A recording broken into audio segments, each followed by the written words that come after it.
오늘 우리에게 주시는 하나님 말씀은 에스겔 1장입니다. 에스겔 1장 1절에서 5절 말씀입니다. 에스겔 1장 구약성경 1150면 1절에서 5절을 함께 합독하시겠습니다. 함께요. 30째 해 넷째 달 초닷새 내가 그발 강가 사로잡힌 자 중에 있을 때에 하늘이 열리며 하나님의 모습이 내게 보이니 요야긴 왕이 사로잡힌 지 5년 그 달 초닷새라.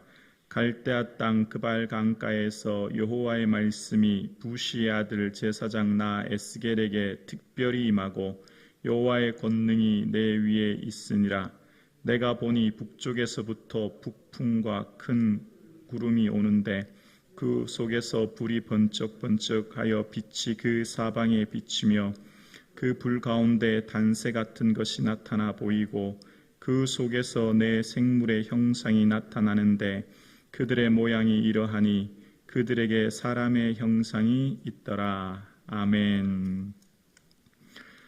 오늘 우리와 함께 하시는 주님을 경배하며 찬양합니다. 오늘 이 새벽 예배 자리로 불러주신 주님께 감사를 드립니다.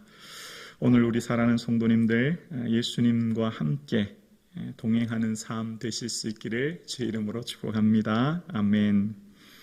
오늘 본문은 먼저 이 하나님께서 그 에스겔에게 말씀이 임하게 되는데 그 시기를 먼저 언제인가라고 이야기합니다. 그것은 바로 지금부터 2600년 전 나라가 망하여 바벨론의 포로로 끌려간 상황이죠. 그래서 오늘 정확한 날짜를 표기하는데 1절에 보면 30째 해 넷째 달 초닷새에 라고 이야기합니다. 연, 월, 시가 기록되어 있죠. 언제인가라는 것, 그리고 2절에 보면 요야긴 왕이 사로잡힌 지 5년 그 달 초닷새라는 것입니다. 하나님께서 말씀 임하는 정확한 시간을 먼저 이야기하고 있고, 두 번째입니다. 누구에게 그것이 임했느냐는 것이죠. 그것은 바로 나입니다. 말씀은 오늘 나에게 주시는 말씀으로 들을 때 그 말씀이 하나님의 능력이 되는 것이죠. 에스겔은 그 말씀이 나에게 임했다고 말합니다. 반복해서 이야기하죠. 오늘 본문에 보면은 내가라는 말, 내가 그발 강가에서 또 부시의 아들 제사장 나 에스겔이라고 하면서 반복하여 나를 강조합니다. 말씀이 나에게 주시는 말씀과 능력이라는 거예요. 자, 세 번째가 참 중요한데 세 번째는 바로 어디서라는 겁니다. 어디서 하나님의 말씀이 임했느냐라는 것인데 그것은 바로 그발 강가 사로잡힌 자 중이라는 겁니다. 그발 강가, 유프라테스 강 운하에 속하는 그발 강은 이 3장 15절에 보면 내가 데라빕에 이르러 그 사로잡힌 백성 곧 그발 강가에 거주하는 자들에게 라고 이야기합니다. 그러니까 이 그발 강가는 데라빕 그발 강가인데 델아빕이란 말은 홍수의 언덕이라는 뜻이고 홍수로 폐허가 된 언덕을 말합니다. 홍수로 폐허가 된 언덕. 그러니까 델아빕 그발 강가란 말은 홍수로 폐허가 된 언덕에서 그발 강가 유프라테스 운하 공사를 하고 있는 노역 중에라는 거죠. 무슨 말이죠? 가장 절망적인 상황과 그 때를 이야기합니다. 나라가 멸망하여 사라졌고 예루살렘 성전은 파괴되었으며 이스라엘 백성들은 바벨론의 포로로 적국의 운하공사에 동원되어 살아가야 되는 상황이죠. 가장 절망적인 상황, 가장 어둡고 가장 힘든 그 상황에 비로소 무엇이 임합니까? 어떤 일이 일어나죠? 하나님의 말씀이 임합니다. 하나님의 말씀이 부시의 아들 제사장 나 에스겔에게 특별히 임하고 라고 이야기합니다. 하나님의 말씀이 임할 때 우리가 강하게 됩니다. 에스겔, 예헤제켈이라는 히브리어 뜻인데 하자크라는 말은 강하게 하다라는 뜻이고 엘이란 말은 하나님이라는 뜻입니다. 그러니까 에스겔의 이름은 하나님이 강하게 하신다라는 뜻이에요. 우리를 강하게 하는 것은 이 땅에 아무것도 없습니다. 진정 우리를 강하게 하는 분은 살아계신 하나님, 전능하신 하나님, 창조주 하나님, 그 말씀이 내게 임할 때 우리가 강하게 되는 것입니다. 언제요? 가장 절망적인 순간, 가장 어둡고 가장 고통스러운 그 순간, 그때 무엇이 임할 때 우리가 강하게 된다고요? 말씀이 임할 때. 사랑하는 성도님, 우리가 이 세상을 살아갈 때 우리를 힘있게 하고 능력 있게 하고 강하게 하는 것은 진정 고난이 닥쳐봐야 합니다. 평범할 땐 몰라요. 형통할 땐 몰라요. 성공하고 모든 일이 잘 될 때는 몰라요. 그때는 내 주위에 사람도 많고 내 모든 일들이 잘 되는 것 같고, 근데 정말 인생의 고통이 닥치면 사람도 떠나가고 물질도 사라지고 건강도 없고 다 없어질 때 가장 고통의 순간 우리를 진정 힘있게 하는 게 뭔가를 경험하게 되죠. 바로 하나님이신 줄로 믿습니다. 하나님 말씀이 임할 때 우리가 강하게 되는 거예요. 하나님이 강하게 하신다. 말씀이 임할 때, 여호와의 말씀이 내게 특별히 임할 때에 우리가 강하게 됩니다. 그래서 우리의 삶 가운데 우리가 붙들어야 될 게 뭐라고요? 말씀인 줄로 믿습니다.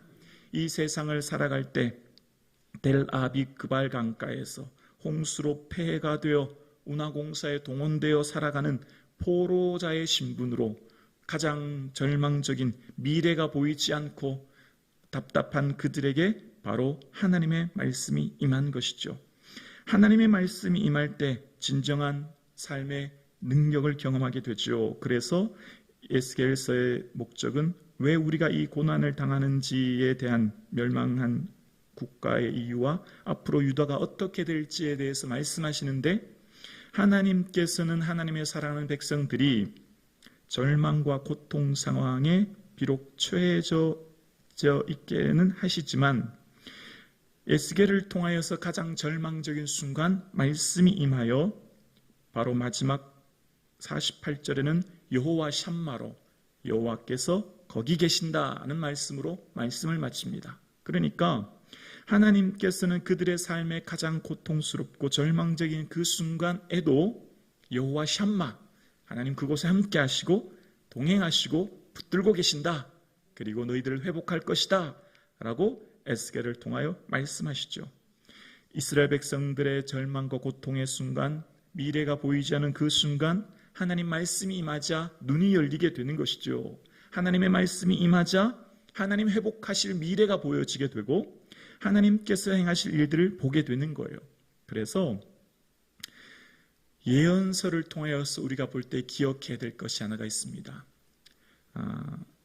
이전 이사야부터 시작되는 예언서들을 보면 우리는 예언서를 통해 한 인물에 집중하는 것이 아니라, 그러니까 한 인물에 집중하여 부각하기 위해 기록된 게 아니죠. 그래서 예언하고 있는 사람의 경험이나 행동, 출생과 죽음을 관심을 기울이는 것이 아니라 예언자를 통해 말씀하시는 하나님을 봐야 합니다. 예언자를 통해 말씀하시는 하나님, 그러니까 예언자는 다 심부름꾼이요, 진정한 주인공은 하나님이시라는 거예요. 그러니까 에스겔서를 통해서 우리가 보아야 될 것은 에스겔서에 등장하는 에스겔에게 집중하는 것이 아니라 에스겔을 통해 말씀하시는 하나님을 만날 수 있기를 주의 이름으로 축원합니다. 그러면서 4절에는 이제 병거의 환상이 보이는데, 내가 보니 북쪽에서부터 폭풍과 큰 구름이 오는데 그 속에서 불이 번쩍번쩍하여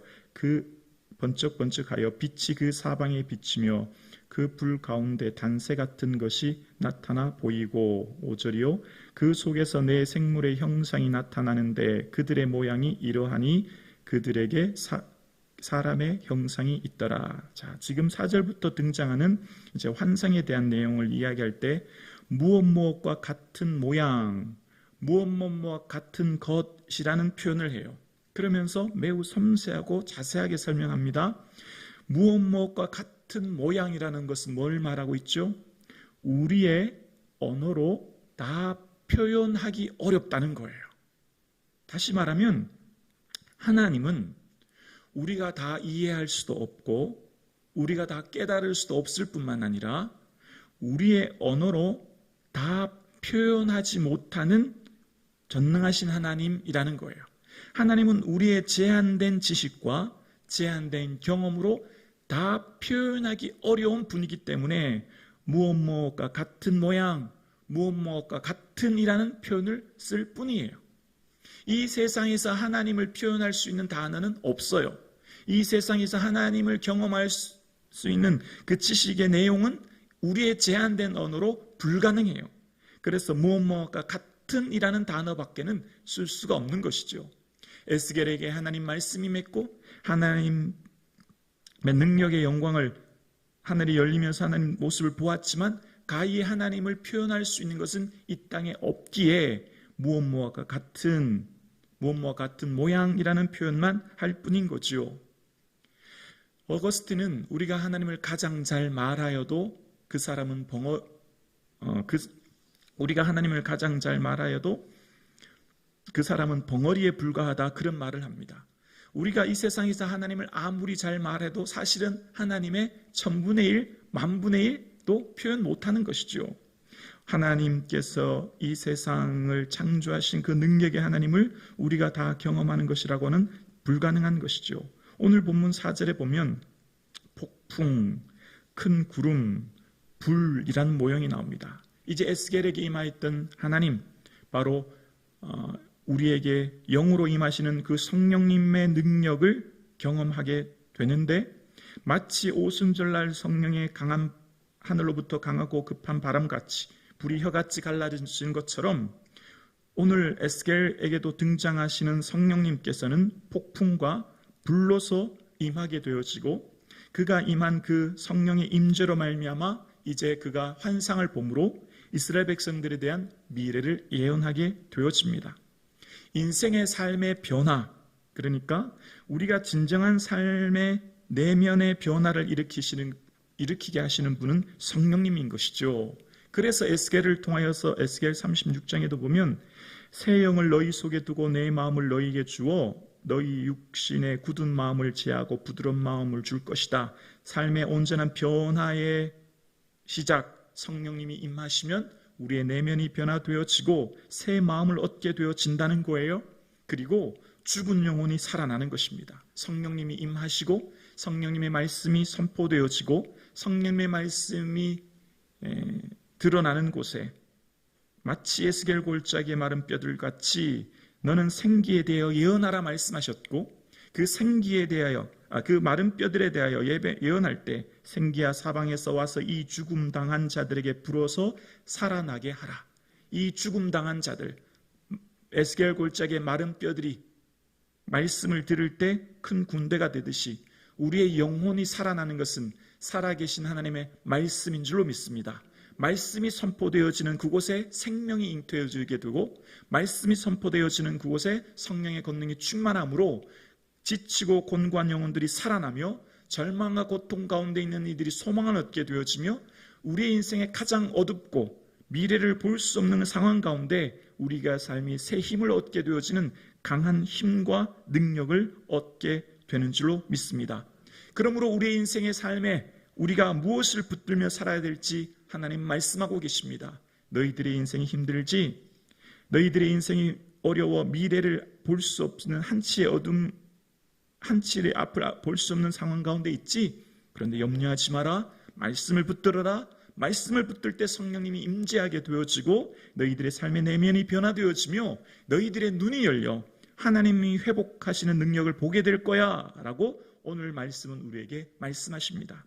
사랑하는 성도님, 오늘 에스겔을 통하여서 말씀하시는 전능하신 하나님 말씀 의지하고 붙들어서 이 세상 그 무엇보다도 에스겔, 여호와께서 하나님이 너희를 강하게 하신다 라고 한다는 이 사실을 기억하여 말씀 의지하여 강하고 힘있고 능력 있는 이 하루 살아내실 수 있기를 주의 이름으로 축복합니다.